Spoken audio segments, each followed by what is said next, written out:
Marvel Snap has some really fun locations, but some are just plain horrible. And these are my 10 least favorite locations in Marvel Snap. I've mentioned Ego here. I love Ego, so it's not in the list, but I know many people hate it, so it's the honorable mention. In fact, Ego is going to make it into my top 10 favorite locations in Marvel Snap. Make sure you subscribe to see that video. Also, if you enjoy it, please do leave a like.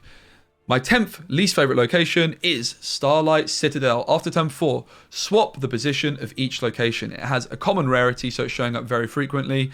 This is one I always personally forget about. I do like the design of this one because you can plan very carefully for it, and it does reward good play, but I always forget about it. Moreover, I always get this one confused with another location, and in fact, that location is at number 9. Look how similar these arts are. Starlight Citadel and Atalin. Is it just me that gets these mixed up? Atalin, on turn 4, shuffle your hand into your deck and draw 3 cards. Also a common rarity. The main reason this is in here, though, is because it is kind of bugged at times. The animation can just go on for a really long time. I've not been experiencing it for the last couple of weeks, but people in my chat are still having this issue. In fact, someone even told me that it completely bugged their game out yesterday and it caused a crash. So Atalin makes the cut at number 9. While I think the actual ability of this is fine, it's just the animation and the fact that I always get it confused with Citadel is the pain for me.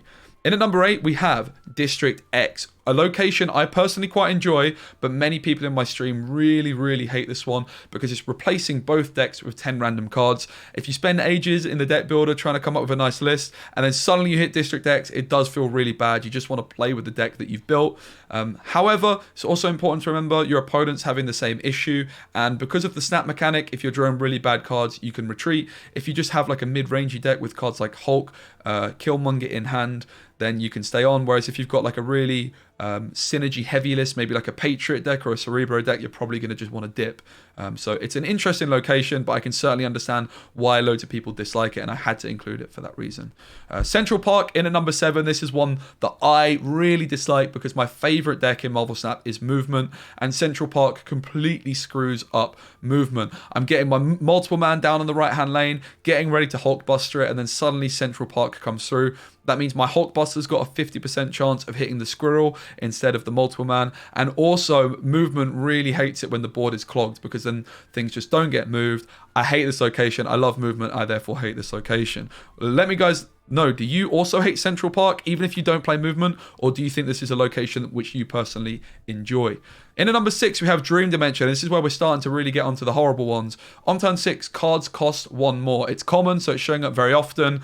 I know loads of people hate this one. If you forget about it, you can get really punished. The best way to play on Dream Dimension often is on turn 4, play something cheaper, like a 3-cost card or a 2-cost card, and then on turn 5, play your 4-cost card. Obviously, if you've got a 4-cost card on turn 4 and another one, that's happy days, but you often just want to save that 4-cost card for turn 5 because it's really bad to play multiple cards on Dream Dimension. You're going to be playing like a 1-drop and a 2-drop on turn 5, so you're wasting 2 energy, whereas if you're playing a 4-cost card on turn 5, you're only wasting 1 energy. So that's the way to play on Dream Dimension, but this can really mess up a lot of combo decks and completely disrupt your strategy, so that's a problem. Also, just a quick mention on District X, another reason it makes the list is you can't Scarlet Witch or Storm District X, because you can, but your deck has already been replaced, so it doesn't change it. That's something I wanted to mention. In at number 5, we have Sokovia. Common, showing up very often, discard a card from each player's hand. I have no issues with the ability of this one. I'm sure many of you can relate, though, that whenever Sokovia shows up, I'm looking away from my screen. Wherever I'm eating some food, texting someone, I'm just never looking. And then I'm always clueless as to what has been discarded for both me and my opponent. Fortunately, my chat always helps me out. But until we have some kind of match history, Sokovia is going to be a very unpopular location. All right, we're getting on to the really dirty, disgusting ones now. In at number 4, Danger Room. Cards played here have a 25% chance to be destroyed. It's common. We've all been screwed by Danger Room RNG at some point. Sometimes you just have to risk it, playing that Hulk into Danger Room on turn 6, and it all goes a little bit pear-shaped, and therefore you lose the game. It is a fun one at times, but overall the RNG on this one can just make it quite infuriating. All right, the top 3. Do you know what the top 3 are? I have a think. I know you know at least one of them. Number 3 is New York. On turn 6, you can move cards to this location. The reason I don't like New York is because it turns the game into what I like to call a bit of a penalty shootout RNG, particularly a FIFA penalty shootout. If you haven't played FIFA, penalties on FIFA work where you kind of pick a direction, you either go left, middle, or right, and then the keeper also does the same. So while you can have mind games with it, ultimately it just comes down to a little bit of RNG, right? Like, there's some skill involved, sure, but ultimately it's just a bit of an RNG fiesta, right? There is some benefits where you can get an advantage of playing into New York, for example, if you're a movement deck. Also, if you have your New York empty and your opponent's is filled up, you can try and clog your opponent's New York to give them less options. But New York can just turn into a real fiesta on turn 6. Let's say they've got a Devil Dinosaur in one lane. Are they going to move it into New York? Are they not? Should I Shang-Chi New York or should I Shang-Chi the right lane? Should I play card? It just turns into a big fiesta, and that's why I don't like it. On turn 6, I would have no issues of this location if it was on turn 5, but on turn 6, that's like the moment where things really, really matter, and that's why I don't like New York. Number 2, there's 2 left. I'm sure you know at least one of them. Are you thinking number 2? Mindscape. I reckon most of you were predicting this. At the start of turn 6, swap hands. It's uncommon, so it doesn't show up that often. I actually quite like Mindscape personally, but I had to include it because everyone and their nan that's played Marvel Snap has been done dirty by Mindscape. That little surprise Pikachu face on turn 6 when you're just getting ready to slam your Onslaught finisher and suddenly your opponent has your Onslaught and you have all your opponent's really bad cards. Mindscape is a bit of a rite of passage, I think, for any Marvel Snap player to get screwed over by this location.